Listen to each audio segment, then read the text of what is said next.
Boa tarde, seja muito bem-vindo à Igreja Red, que bom que você está aqui.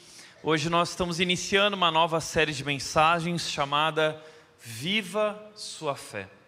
Essa é uma série de mensagens baseada no livro, na carta de Tiago, que se encontra no Novo Testamento, e nos próximos meses nós estaremos juntos estudando essa carta tão especial, tão prática, que traz tantos desafios para a nossa vida cotidiana. Agora, por que falar sobre Tiago? Eu gostaria de explicar o porquê para você. E quero pedir permissão para abrir o meu coração a respeito disso. Nossa igreja está crescendo. Ficamos felizes por isso. Nós nunca planejamos isso. Começamos uma igreja numa garagem há cerca de 10 anos atrás e hoje já somos mais de 4.000 pessoas. Nessa manhã eu estava no passo 1, nosso processo de membresia acontece todos os meses, os 4 passos, e nós tivemos hoje pela manhã lá 150 pessoas fazendo o passo 1, sendo que eram mais de 200 inscritos, ou seja, mais de 50 pessoas ficaram na lista de espera para o mês que vem. E assim tem acontecido a cada mês. Muitas pessoas não conseguem nem fazer o processo direito para se tornarem membros dessa igreja. Uau! A Bíblia diz a respeito da igreja primitiva que ela crescia e que Deus acrescentava diariamente, era Deus quem dava o crescimento, e é nisso que nós cremos. Deus tem dado o crescimento. Porém, esse crescimento traz uma grande preocupação, uma grande inquietação no meu coração, uma grande responsabilidade. Será que de fato nós estamos falando sobre vidas sendo transformadas? Então eu gostaria de levantar algumas questões. Primeiro, nosso foco como igreja não é ser uma igreja moderna, mas ser uma igreja fundamentada na palavra de Deus. Uma igreja que crê e que pratica a palavra de Deus. Segundo lugar, nosso objetivo não é uma igreja cheia de pessoas, mas pessoas cheias de Jesus. Nós não estamos aqui para fazer show, para fazer espetáculo, nós não estamos aqui para criar entretenimento. O nosso negócio, a nossa missão é levar as pessoas a um relacionamento crescente com Jesus, e é isso que nós fazemos através de cada música, através de cada detalhe da nossa igreja. Esse é nosso objetivo. Em terceiro lugar, nossa missão não é fazer programações atraentes, mas produzir discípulos maduros. Essa é a nossa missão. Nós estamos aqui para produzir discípulos maduros. E essa tem sido a minha preocupação. Esse tem sido o assunto constante de nossas reuniões pastorais. Estamos produzindo discípulos maduros. As pessoas estão crescendo na sua fé, estão se tornando mais parecidas com Jesus e cheias de Jesus. Eu lembro que no Natal, nós tínhamos esse lugar aqui lotado de pessoas, milhares de pessoas aqui. E quando nós estávamos lá fora, aquela orquestra tocando, uma pessoa se aproximou, e muitas vezes as pessoas se aproximam e comentam isso comigo e perguntam, e uma pessoa disse o seguinte: Thiago, olha isso, como você se sente diante disso? E eu disse: eu não sinto nada. Isso já não é algo mais que mexe comigo. O que mexe comigo, o que me preocupa, o único sentimento que eu tenho é o sentimento de preocupação. Será que essas pessoas estão entendendo a verdade e vivendo a verdade? É sobre isso. Portanto, diante disso, eu compreendi ao longo dos últimos meses que Deus estava me chamando para falar sobre maturidade cristã, sobre crescer na nossa fé, sobre praticar aquilo que nós cremos, aquilo que ouvimos, aquilo que gostamos e dizemos: uau, ok, nós precisamos viver agora tudo isso, nós precisamos viver a nossa fé. E o livro de Tiago é um livro sobre isso. O livro de Tiago é um livro sobre maturidade cristã, como se tornar um cristão maduro. Então deixa eu te fazer algumas considerações iniciais a respeito do livro, através do primeiro versículo de Tiago se apresentando e apresentando os destinatários e a razão de escrever essa carta. Em primeiro lugar, ele responde quem escreveu: eu, Tiago. A palavra aqui é Jacob. Na verdade, no grego, na verdade no hebraico, né, o nome Tiago significa Jacó, tá? E ele está dizendo que ele é Tiago. Mas que Tiago? Tiago é o irmão de Jesus. É consenso entre os estudiosos que quem escreveu essa carta é o Tiago, irmão de Jesus. Não sei se você sabia disso, mas Jesus teve irmãos e irmãs mais novos. Jesus foi o primeiro filho de José e Maria. Ele foi gerado pelo Espírito Santo, mas depois José e Maria tiveram outros filhos, e quem está escrevendo é ele, é o irmão de Jesus, alguém que conheceu Jesus de uma maneira como ninguém conheceu. Os discípulos caminharam com Jesus por 3 anos. Tiago caminhou com Jesus por 33 anos. É o irmão de Jesus, dividiu o beliche com Jesus. É um homem muito importante que vai falar para nós sobre como a vida de Jesus é prática para nós também. E mais do que isso, ele se tornou pastor de uma das igrejas mais importantes do Novo Testamento, a igreja de Jerusalém. Aquela igreja primitiva era a igreja de Jerusalém. Tiago assumiu o pastoreio naquela comunidade depois. Então, ele é um pastor escrevendo um livro, escrevendo uma carta aos membros da sua igreja, que muitos deles já não estavam mais ali, mas haviam se espalhado. Para quem ele escreveu? Enviou essa carta às 12 tribos, ou seja, são provavelmente judeus messiânicos, judeus que se converteram ao cristianismo, que se renderam a Cristo Jesus. E por que ele escreve para essas pessoas? Ele diz, esta carta às 12 tribos espalhadas pelo mundo. Essas pessoas não estavam mais em Jerusalém, elas haviam fugido, elas haviam corrido dali, porque estavam vivendo tempos difíceis, e Tiago escreve essa carta para encorajá-los. O que eles estavam enfrentando? Em primeiro lugar, perseguição e morte. Provavelmente Tiago assistiu a cena de Estevão, o primeiro mártir da igreja. Estevão foi apedrejado por conta de sua fé em Cristo Jesus. E não foi apenas Tiago, não apenas Estevão, mas muitos outros cristãos passaram por isso.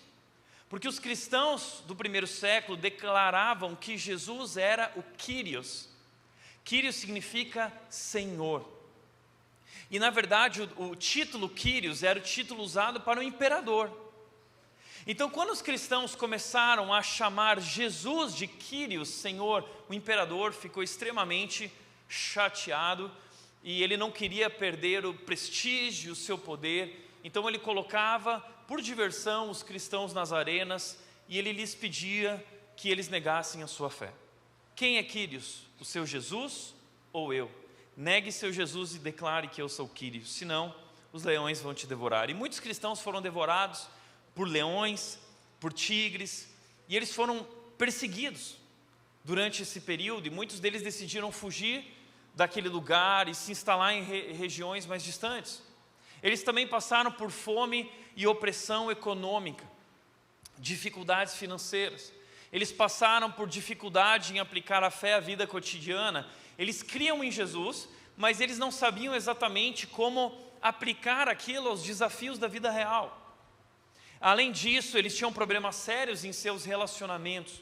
muitas crises nos relacionamentos e também eles tinham dúvidas na sua fé, ao ponto de pensar em desistir da vida cristã. Em determinado momento eles começaram a sofrer tanto, passar por tantas provações, por tanto sofrimento e dificuldade, que eles começaram a pensar se realmente o cristianismo valia a pena. Talvez porque eles tinham uma ideia errada, como muitos de nós temos. Eles escolheram o cristianismo pensando que estavam escolhendo um caminho confortável, mas descobriram que o cristianismo era um caminho de cruz. Então eles pensaram em desistir e buscar outro caminho. E Tiago escreve essa carta para encorajá-los, para permanecerem firmes na sua fé e aprenderem a enxergar a vida da perspectiva de Deus e aplicar a fé à sua vida. Tiago escreve essa carta para que eles possam amadurecer. Tiago vai trazer dicas práticas para que eles e para que cada um de nós possa se tornar um cristão maduro. O que é um cristão maduro? O cristão maduro é aquele que ouve e pratica. Tiago diz: não sejam apenas ouvintes, mas também praticantes da palavra. Isso é fé. Fé não é só aquilo que eu acredito, fé é aquilo que eu faço, é como eu me comporto. A fé é aquilo que eu acredito, alcança as minhas ações, as minhas atitudes, o meu comportamento. Tiago diz que quando a fé não alcança as minhas ações, quando a fé não alcança o meu comportamento, quando a fé não transforma a minha vida, ela é uma fé morta. Tiago diz que a fé sem obras é morta. Ou seja, se a fé não é acompanhada de uma transformação de vida, a fé é morta, não é uma fé verdadeira. Tiago vai descrever como é a fé verdadeira e como ela atua na nossa vida em diversas áreas, como a fé atua nas dificuldades, como a fé atua nas tentações, como a fé atua quando nós passamos por conflitos nos relacionamentos, como a fé atua no nosso uso da língua, quando nós queremos falar aquilo que pensamos, como a fé atua diante de um planejamento de vida, como a fé atua diante da discriminação. Tiago vai descrever uma série de situações práticas da nossa vida hoje, e por isso esse livro é tão atual e tão relevante para o momento que nós estamos vivendo, nosso cristianismo contemporâneo, especialmente como igreja. E a primeira dica, nós vamos começar em Tiago capítulo 1, e a primeira dica que Tiago vai trazer a nós é: viva a sua fé diante das provações. Viva a sua fé diante das dificuldades, viva a sua fé diante das circunstâncias dos tempos difíceis, viva a sua fé diante das crises. E Tiago vai trazer 3 dicas práticas de como nós devemos encarar as provações, como nós devemos reagir às provações, o que fazer quando nós nos encontramos em um período de provação. A palavra provação é a palavra no grego peirasmos, que literalmente significa teste. E Tiago traz essa ideia de que quando passamos por dificuldades, nós estamos na verdade passando por testes. É como na escola, quando nós aprendemos algo, nós testamos de fato aquele conhecimento, e se nós não passamos no teste, nós somos reprovados e temos que fazer o teste de novo. Assim também a vida cristã, ela é feita de testes, onde Deus está testando nossa fé, onde Deus tem um propósito que Ele quer nos levar à maturidade, Ele quer nos tornar adultos. Por isso, Tiago vai trazer dicas de como reagir às provações, o que fazer diante de momentos difíceis. E a primeira dica de Tiago, que nós podemos extrair de Tiago, é: encontre Deus em sua provação. A provação é um momento em que a primeira coisa que nós precisamos fazer é encontrar Deus ali. Porque esse encontro com Deus faz toda a diferença em nossa vida e na maneira como nós lidamos com as dificuldades. Veja que no versículo 1, há algo que nós não falamos. Ele diz: eu, Tiago, escravo de Deus e do Senhor Jesus Cristo. E isso é muito profundo. Entenda por quê. Tiago, apesar de ter se tornado o grande líder da igreja de Jerusalém e ter escrito a primeira carta do Novo Testamento, saiba disso, isso é um outro detalhe. A gente pensa que os evangelhos foram escritos primeiro, depois Atos, depois os escritos paulinos, e Tiago está lá no final do Novo Testamento. A gente pensa que foi só no final, não, na verdade é o contrário. O Novo Testamento foi escrito, foi organizado cronologicamente, porém, em termos de data, o primeiro escrito que nós temos após a ressurreição de Jesus é o livro de Tiago. Foi o primeiro manual dos cristãos da igreja, é o primeiro documento que nós temos da igreja cristã. É o livro de Tiago, por isso essa carta é tão especial. Agora, apesar de Tiago ter se tornado esse homem, esse grande pastor, um homem muito piedoso, ele não cria em Jesus antes da ressurreição. Sabia disso? Olha o que a Bíblia diz sobre Tiago. João 7,5 diz: pois nem mesmo seus irmãos criam nele. João está dizendo que a família de Jesus, os irmãos de Jesus, não criam nele, naquilo que ele dizia, pois ele se dizia ser o próprio Deus. E os irmãos dele não criam nisso. Eles amavam a Jesus, mas eles não criam no que Jesus dizia a respeito de si mesmo. Isso gerou uma certa crise. Em um determinado momento, Marcos 3,21 descreve o seguinte: quando os familiares de Jesus souberam o que estava acontecendo, tentaram impedi-lo de continuar. O que estava acontecendo? Jesus começou seu ministério com os discípulos. Ele entrou em uma cidade, ele estava dentro de uma casa, expulsando demônios, curando pessoas, trabalhando sem parar. Diz a Bíblia que os discípulos não tinham tempo nem para almoçar. Jesus estava trabalhando muito, ele iniciou seu ministério. Mas aquela grande multidão estava ali ao redor, e isso repercutiu por outras cidades e chegou nos ouvidos de Maria, chegou nos ouvidos dos irmãos de Jesus, e eles decidiram ir até lá. E quando eles chegaram lá, eles falaram: ele está fora de si. Maria e os irmãos de Jesus disseram: Jesus enlouqueceu. Você já passou por isso? Sua família não acreditar em você? Jesus também passou por isso. Mas ele não foi abalado porque ele sabia quem ele era. E o texto continua dizendo, Marcos 3,31 diz: então a mãe e os irmãos de Jesus foram vê-lo. Ficaram do lado de fora e mandaram alguém avisá-lo para sair e falar com ele: chama Jesus aí, vem cá. Só que Jesus disse: não vou. Mas sua mãe e seus irmãos estão aí. Sabe o que Jesus respondeu? Minha mãe e meus irmãos são aqueles que fazem a vontade do meu Pai. Jesus sabia exatamente quem ele era e qual era o propósito de Deus para a sua vida. Mas isso mostra para nós que os irmãos de Jesus não criam em Jesus.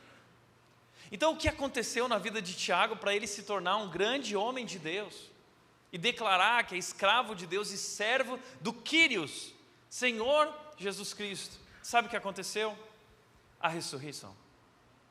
Tiago estava diante de Jesus no momento da ressurreição. Nós sabemos que Maria estava lá. Jesus disse que para João, ele disse: cuida da minha mãe, agora ela é tua mãe. E provavelmente José já estava morto.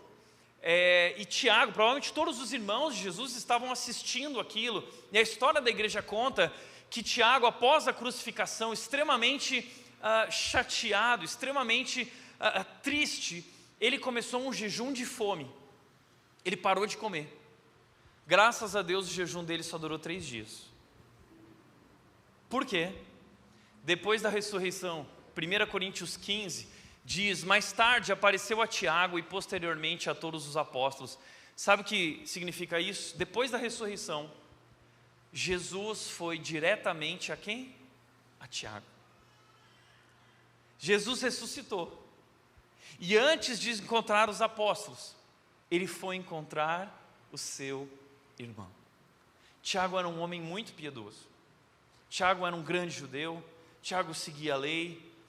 Tiago era piedoso e diz a história da igreja que ele tinha um apelido chamado joelho de camelo, porque ele passava muito tempo orando. Então Jesus vai até Tiago. E quando Tiago vê o Jesus ressuscitado, ele se rende a Jesus Cristo e ele crê. Uau!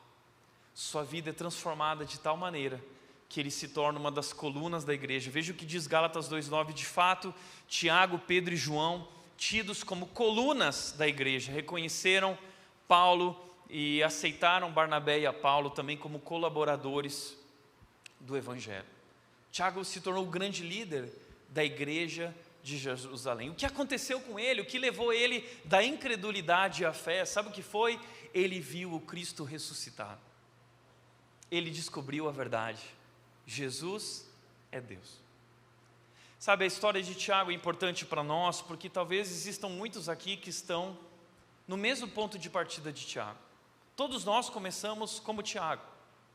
Nós temos informações sobre Jesus, mas temos dúvidas se de fato Ele é Deus. Tiago não começou bem sua relação com Jesus, mas ele terminou muito bem. Ele viu aquilo que todos nós precisamos ver. Ver Jesus como muito mais do que um personagem histórico, mas como o próprio Deus, que entrou na história e ressuscitou depois da morte. Isso transformou a vida de Tiago de tal maneira, que ele se tornou um novo homem. E ele começa a encarar a vida sobre uma nova perspectiva. E é esse Tiago, então, que diz o seguinte: Tiago, escravo de Deus e do Kyrios, do Senhor Jesus Cristo. Veja, Tiago podia dizer: eu sou o Tiago, irmão de Jesus, CEO da igreja de Jerusalém. Não, o que ele diz é: eu não me apresento como irmão dele, eu me apresento como escravo dele. Eu me apresento como aquele que crê que Ele é o Deus, que Ele é Senhor. Tiago entende que Jesus é Deus. Enquanto na cultura grega e romana era costume você exibir títulos, conquistas, méritos, através da maneira como você se apresentava, Tiago se liberta de qualquer mérito e ele coloca a sua vida abaixo. Ele diz: eu sou escravo. A palavra aqui é doulos. Doulos para os romanos era um escravo. Aquele escravo que ficava lá debaixo do navio remando, sem enxergar o destino. Ele diz: eu sou doulos, do Kyrios Jesus Cristo. Talvez você está passando por muitas dificuldades. Talvez você está sofrendo. Talvez você está passando por um tempo como Tiago, de tristeza. O que mudou a vida de Tiago foi enxergar Jesus como Ele é, foi reconhecer o próprio Deus. O primeiro passo para nós lidarmos bem com as provações é nos rendermos a Jesus Cristo e compreendermos que Ele é Kyrios, que Ele é Senhor, que Ele é soberano, que Ele é o Deus que se revela na história e Ele tem o universo no controle, na palma da sua mão. Esse é o primeiro ponto. Encontre Deus na sua aprovação. Segundo ponto, encontre alegria em sua aprovação. Ele continua dizendo: meus irmãos, considerem motivo de grande alegria, quando, sempre que, passarem por qualquer tipo de provação. Isso é muito estranho, não? Considerem motivo de grande alegria, quando vocês estiverem sofrendo. Isso é muito estranho. Porque quando nós estamos sofrendo, qual é a nossa reação, nossa atitude? É reclamar, é murmurar, é ficar chateado, é começar a questionar a Deus, é ficar deprimido, angustiado. Tiago está nos convidando a ter uma atitude, uma reação diferente, dizendo: tenham por motivo de grande alegria. Como assim? Como nós somos capazes de ter grande alegria quando nós estamos passando por períodos difíceis? Sabe como? Quando nós compreendemos o propósito por trás de tudo o que está acontecendo. E Tiago vai deixar claro qual é o propósito de Deus.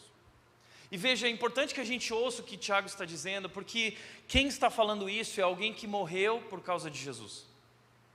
Tiago foi apedrejado. A história da igreja, os estudiosos dizem que Tiago morreu apedrejado. Ele sabia, ele já tinha visto alguém ser apedrejado, Estevão. Mas assim como Estevão, ele estava disposto a sofrer por causa do nome de Jesus, porque ele sabia quem Jesus era. E é esse Tiago, morto por sua fé, que está dizendo a nós: tenham por motivo de grande alegria o passar por qualquer tipo de provação. Qualquer tipo. A palavra aqui, qualquer tipo, é a palavra poikilos no grego, que significa várias cores, significa multicolorido. Porque na nossa vida existe esse mosaico de provações, dificuldades em todas as áreas da nossa vida, dificuldades globais, dificuldades nacionais, dificuldades pessoais, dificuldades emocionais, dificuldades espirituais, dificuldades físicas. Nós somos tomados por vários tipos de dificuldades. Algumas maiores, algumas menores. Algumas nos abalam menos, outras nos abalam mais. Mas todas elas devem ser encaradas da mesma maneira. O que Tiago está dizendo é que as provações chegam de diversas formas à nossa vida, mas com um único propósito: nos conduzir à maturidade. É interessante que a palavra poikilos, qualquer tipo de provação, também é usada em outro momento por Paulo para falar sobre a graça de Deus. E ele diz charis poikilos, que significa multiforme, multicolorida graça de Deus. Assim como as provações são multicoloridas, a graça de Deus também é multicolorida. O que isso significa? Que para cada tipo de provação, existe a graça de Deus suficiente para nos sustentar. A graça de Deus está conosco. Entenda isso. Jesus não prometeu uma vida fácil e confortável. Ele prometeu nos capacitar para enfrentar o que for. E prometeu que jamais nos abandonaria. Veja Pedro. Pedro estava de boa pescando na lagoa, né? E aí Jesus chamou ele. Sabe o que aconteceu com Pedro? Pedro foi morto crucificado, de acordo com a história da igreja. Jesus não nos convida para uma vida boa. Jesus não está nos convidando para a lagoa. Jesus está nos convidando para enfrentar tempestades e tempos difíceis, mas a promessa dele é que ele estará conosco. E que há um propósito para o nosso sofrimento. Portanto, entenda que as provações são variadas, todos os tipos, elas são inevitáveis. Às vezes a gente está passando por um momento bom, de bonança, a gente fica até com medo, não é? Ai, está tudo tão bom que daqui a pouco vai acontecer alguma coisa. Não pode ser, né? Mas de fato, posso te falar uma coisa? Vai acontecer mesmo, tá? Prepare-se. As provações são inevitáveis. As provações são passageiras. A boa notícia é que elas passam. Algumas são mais longas, outras mais curtas, mas todas elas passam. E nós temos a promessa de Deus de que um dia nós viveremos em um mundo criado por Ele, uma nova criação, onde não haverá mais dor, não haverá mais morte, não haverão mais lágrimas. Ele fará tudo novo. Toda dor vai passar. Toda dor vai passar. As provações passam. Agora, as provações têm um propósito. Elas são pedagógicas. São instrumentos de Deus para nos fazer acordar, despertar, e crescer e amadurecer. Portanto, entendo que Hernandes Dias Lopes disse: vida cristã não é uma redoma de vidro, uma estufa espiritual, uma colônia de férias, antes é um campo de batalha. A vida cristã é um campo de batalha. Bem-vindo à guerra. Então, talvez você confundiu isso. Você achou que estava entrando num mundo que seria um mar de rosas, mas entenda uma coisa: o fato de sermos amados por Deus não nos isenta do sofrimento. O fato de sermos chamados filhos de Deus não nos blinda das dificuldades. Deus permite as dificuldades e o sofrimento porque Ele é um bom Pai e Ele tem um propósito. Qual é o propósito?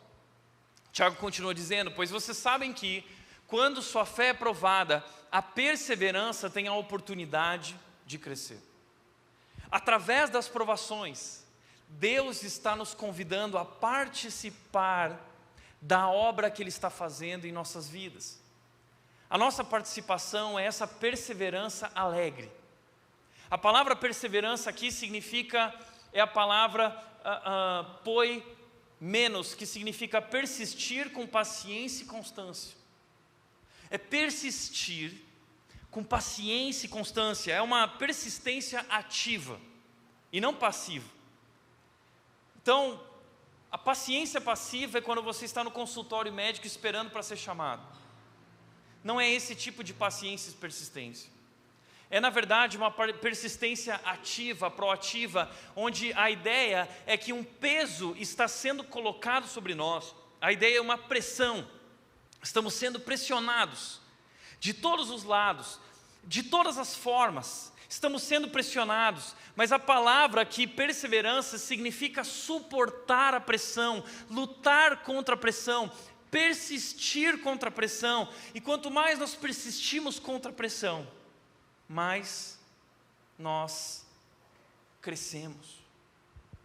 Por isso, como diz Viktor Frankl, não está em nossas mãos decidir se vamos ou não sofrer, as provações são inevitáveis, mas está em nossas mãos escolher como vamos enfrentar o sofrimento. Existem duas maneiras de enfrentar o sofrimento. Uma é fugir, é desistir. A outra é perseverar. Nós estamos sendo chamados a perseverar. Entenda isso. Não fuja da sua dor. Nós temos esse hábito de fugir de tudo aquilo que dói.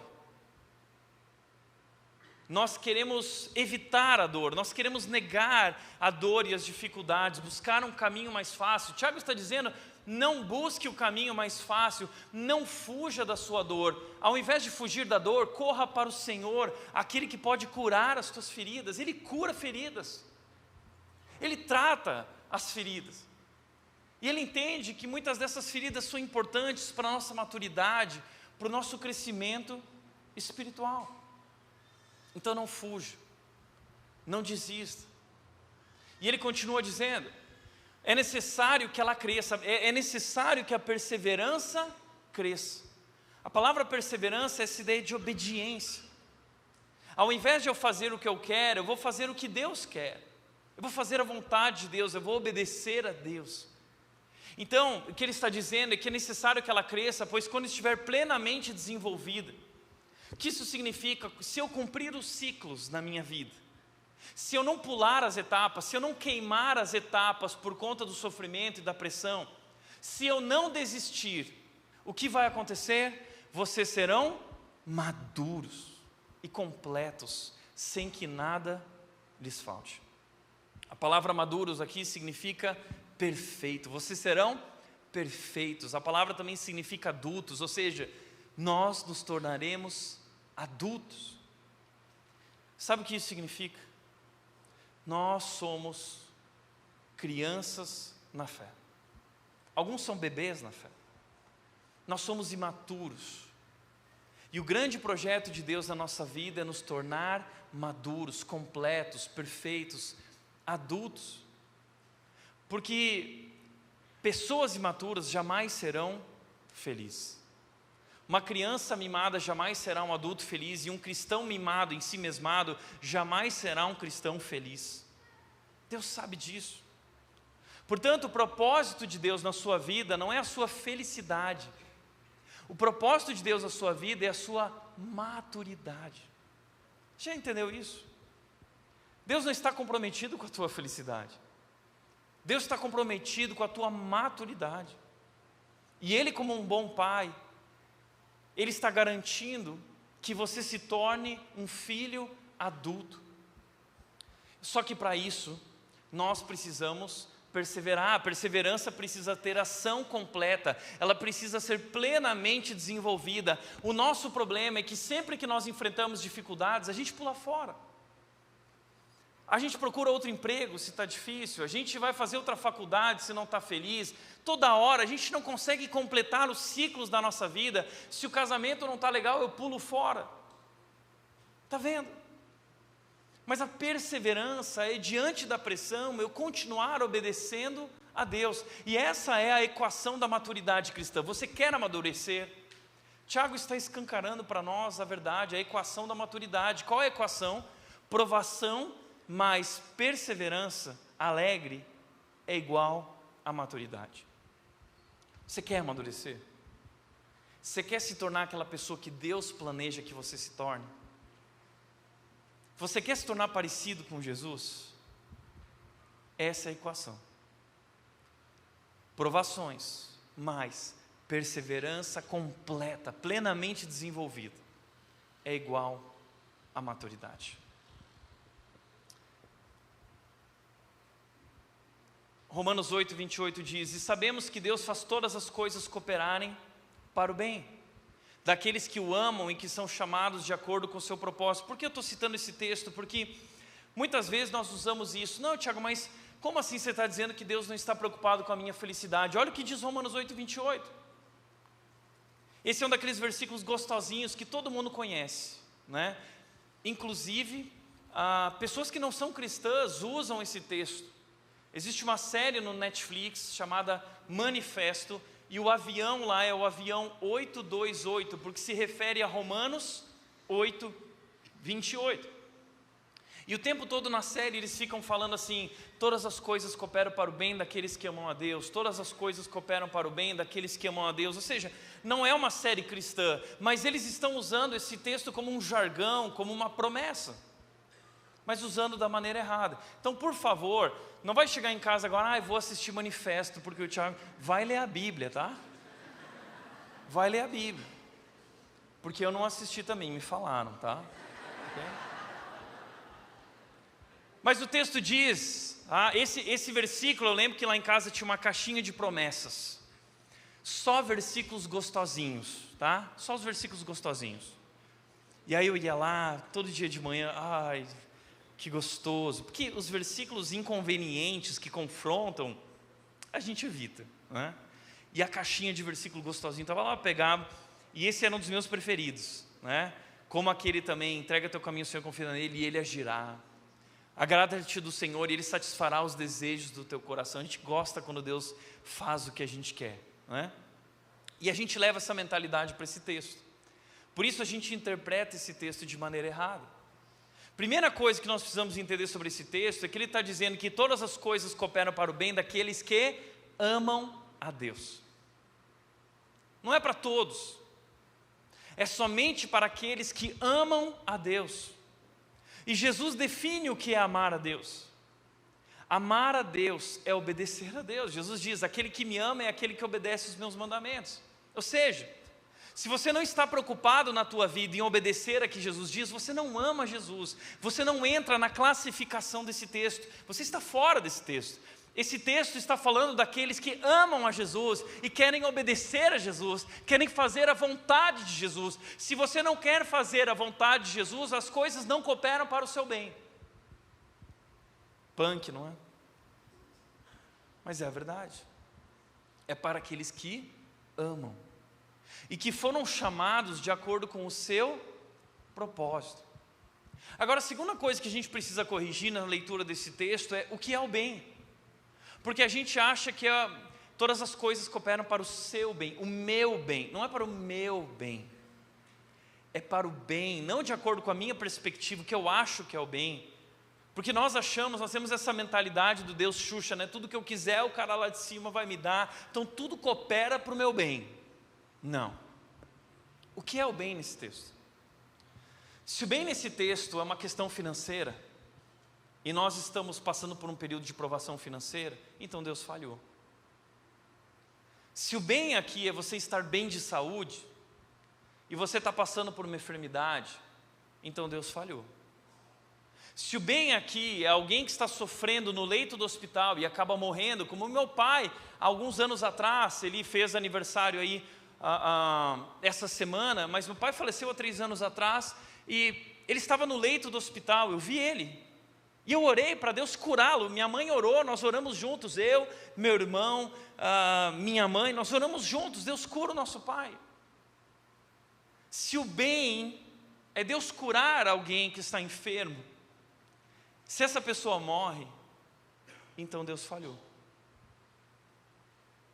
Então esse texto não está falando sobre esse bem. O que esse texto está falando, ele define qual é o bem. Sabe qual é o bem?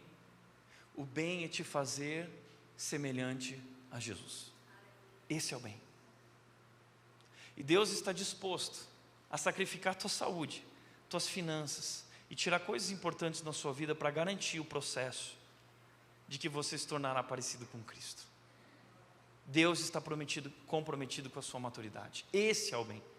Por isso o versículo 29 continua dizendo que aqueles que foram chamados para esse único propósito, fazerem parte de uma grande família, onde cada um será parecido com Cristo. Cristo é o irmão mais velho. Nós somos como Tiago agora, somos irmãos de Jesus Cristo, e nós chamamos a Cristo de Quírios, de Senhor, e o projeto de Deus é nos fazer parecidos com Cristo. Esse é o projeto de Deus. E o que Deus está fazendo através de todas as provações é forjar o caráter de Cristo em nós. Então, quando você estiver passando por uma dificuldade, talvez você fale assim: eu não entendo o que está acontecendo. Tiago está dizendo: entenda, o propósito maior de Deus é transformar a tua vida. Então, isso não significa negar a realidade externa, mas significa que há uma realidade interna maior, que é mais importante, e é isso que vale. Por isso Paulo disse: exteriormente estamos sendo desgastados, mas interiormente estamos sendo renovados. É isso que está acontecendo. Deus está operando essa transformação em nossas vidas, e a promessa de Deus em Filipenses 1,6 é: aquele que começou a boa obra vai completá-la até o dia de Cristo Jesus. Nós estamos vivendo o processo, e esse processo é difícil, mas nós podemos ter alegria no processo se nós compreendemos o propósito. Então mantenha os olhos fixos no propósito. Nós vamos nos tornar parecidos com Jesus, é uma promessa. Deus fará isso, e Ele nos convida a participar, a cooperar desse propósito, dessa transformação com alegria. Portanto, a nossa alegria não está nas provações, a nossa alegria, a nossa grande alegria está no propósito. Então o segredo para viver o propósito de Deus, sabe qual é? Perseverar com alegria nas provações é o segredo para viver o propósito de Deus. A gente sempre fala isso: eu quero viver o propósito de Deus, eu quero viver a vontade de Deus para a minha vida. Perseverar com alegria nas provações é o segredo para você viver o propósito de Deus. É interessante que Deus é como um pai. O bom pai não é aquele que coloca o filho dentro de uma bolha. O bom pai é aquele que desenvolve a maturidade no seu filho. Portanto, Deus está permitindo isso para desenvolver essa maturidade. E quando a Mel nasceu, eu e a Nath, desde o começo, eu tenho pensado nisso, como nós queremos ser bons pais. E nós tomamos uma decisão logo no começo com relação a Mel. Algumas escolhas que nós faremos não serão talvez as escolhas mais confortáveis para ela, mas sem dúvida serão as escolhas melhores para ela, que lhe tornarão uma criança segura, feliz e com limites. Eu lembro que através das decisões que nós tomamos no começo, de acordar ela em alguns horários, porque ela tinha uma rotina fixa que ela precisava aprender e praticar, nós colocamos ela para chorar, e foi uma semana difícil, onde eu e a Nath nos abraçamos enquanto nossa filha chorava no berço. Não foram escolhas fáceis, mas foram escolhas estudadas, de bons pais. Eu lembro de uma pessoa que mandou uma mensagem dizendo o seguinte: a Mel não precisa passar por isso. Mas graças a Deus, hoje nós colhemos frutos maravilhosos, incríveis, que eu tenho até vergonha de contar, e não conto. Porque vale a pena nós entendermos que o nosso bom pai é assim. Ele não está só preocupado com o nosso conforto, Ele está preocupado em nos tornar adultos maduros. Então nós somos chamados a encontrar alegria em nossas provações. Portanto, lembre, entenda que Deus usa as provações para revelar o nosso verdadeiro eu, mostrar quem nós somos, mostrar nossas falhas, escancarar ídolos em nosso coração, coisas que nós valorizamos na nossa vida acima de Deus, coisas com as quais nós construímos uma relação que deveria ser a nossa relação com Deus. Mostrar nossa semeadura, plantar e colher, lembrar que somos falhos e precisamos dEle, simplificar a vida e lembrar o que realmente importa. Através das dificuldades, nós acordamos para a realidade da vida, de como a vida é breve e do que é realmente importante. Eu nunca esqueço isso. Meu pai, eu já contei aqui, deixou grandes lições a respeito disso. Nós não tínhamos uma casa maravilhosa, eu não tinha tudo o que eu queria, muito pelo contrário. As atitudes, as decisões do meu pai com relação à vida, através de tudo que ele foi aprendendo, falaram muito ao meu coração. Eu já contei a história de quando meu pai recebeu aquela grande herança, e ao invés de comprar um carro novo, porque eu tinha vergonha na escola, na 4ª série, todo mundo dos pais chegavam de Ômega Suprema, né, de Monza, aí chegava o cadete, né, e eu olhava, meus amigos tudo entrando, o carro do meu pai, então meu pai chegava de Corcel 2 velho, e eu entrava correndo, eu era uma criança imatura, e eu lembro que meu pai pegou todo aquele dinheiro e gastou num curso de seminário, que transformou a vida dele e da minha família, as coisas que realmente importam. Isso simplifica a nossa vida. Essa é a grande lição que meu pai deixou na minha vida, uma vida do que realmente é importante. Eu lembro que tem uma história da vida dos meus pais, que aconteceu acho que 2 anos antes do meu pai falecer, cerca de 5 anos atrás. 2 ladrões entraram na casa do meu pai e da minha mãe. Meus pais estavam lá, os ladrões entraram, deixaram eles no sofá, pediram para eles ficar quietos, e os ladrões começaram a procurar coisas na casa, e de repente o ladrão ficou profundamente chateado. O ladrão virou para o outro ladrão e falou assim, na frente dos meus pais: vamos embora que esses 2 aqui são mais pobres que a gente. Que na casa do meu pai não tinha nada assim de... Meu pai aí aproveitou para fazer uma zoeira com o ladrão. Ele tinha uma TV de tubo, 5 anos atrás a TV de tubo estava lá. E aí meu pai falou assim: levem a televisão, façam esse favor para nós, se vocês aguentarem carregar. O ladrão ficou bem chateado. O problema é que nós vamos nos apegando às coisas da vida, conquistando com muito esforço e ficando cada vez mais apegados. Então surgem provações que mostram para nós que tudo aquilo é palha, tudo aquilo não vale de nada. Deus tem muitos propósitos através das provações. A pergunta é: como você tem reagido às provações? Como você tem reagido? Você tem perseverado? Ou você tem desistido, abandonado o processo? Porque se nós queremos amadurecer, nós precisamos perseverar alegremente. Está passando por um momento difícil no trabalho? Ao invés de desistir, persevere. Está passando por um momento difícil no casamento? Ao invés de desistir, persevere. Está passando por solidão? Talvez você está sofrendo por conta do divórcio. Não era o que você queria. Talvez você tenha enfrentado solidão, traição, demissão, não importa, qualquer tipo de provação, persevere. Como disse Hernandes Dias Lopes, em vez de murmurar, em vez de reclamar, em vez de ficar amargo, em vez de enfiar-se numa caverna, devemos nos alegrar intensamente. Essa alegria é a confiança segura na soberania de Deus, de que Ele está no controle, de que Ele sabe o que está fazendo e Ele sabe para onde está nos levando. Ele sabe. E essa alegria, essa confiança de que nosso Pai sabe o que está fazendo e para onde está nos levando. Por último lugar, encontre sabedoria em sua aprovação. Encontre Deus em sua aprovação, encontre alegria em sua aprovação e encontre sabedoria em sua aprovação. Ele diz: se algum de vocês precisar de sabedoria, peça a nosso Deus generoso e receberá. Ele não os repreenderá por pedirem. Se alguém precisar de sabedoria, quem não precisa? Alguém aqui não precisa de sabedoria? Todos nós somos imaturos. E olha que maravilhoso isso, que o nosso Pai Celestial está dizendo que quer ter essa relação conosco.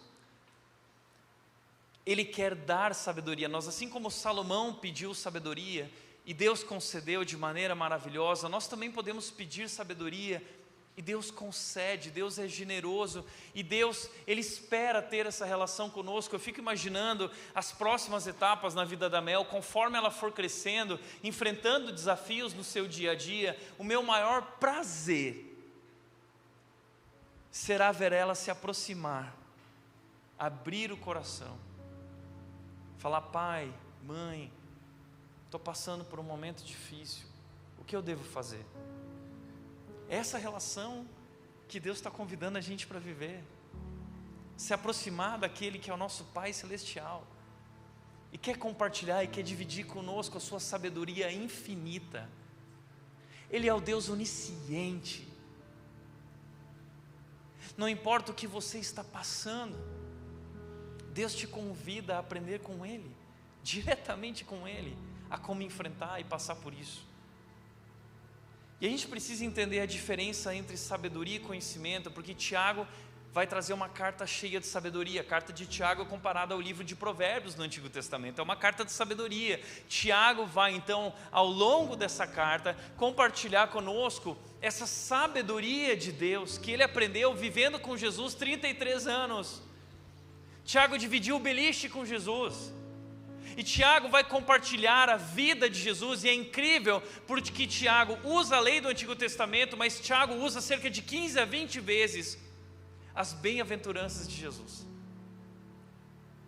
Tiago vai usar as palavras de Jesus para nos ensinar. Tiago é maior que João. João disse que viu, que tocou. Tiago diz: eu vi ele roncar. E eu vou explicar como ele vivia e como você deve viver. Eu sei que ele é Deus e ele nos ensinou a viver.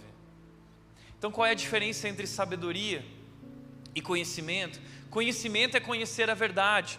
Sabedoria é o que fazer com a verdade. O que eu faço com isso? Um exemplo. Conhecimento é você entender que o tomate é uma fruta. Tomate não é uma verdura, tomate é uma fruta. Sabedoria é você saber que não deve colocar o tomate na salada de fruta.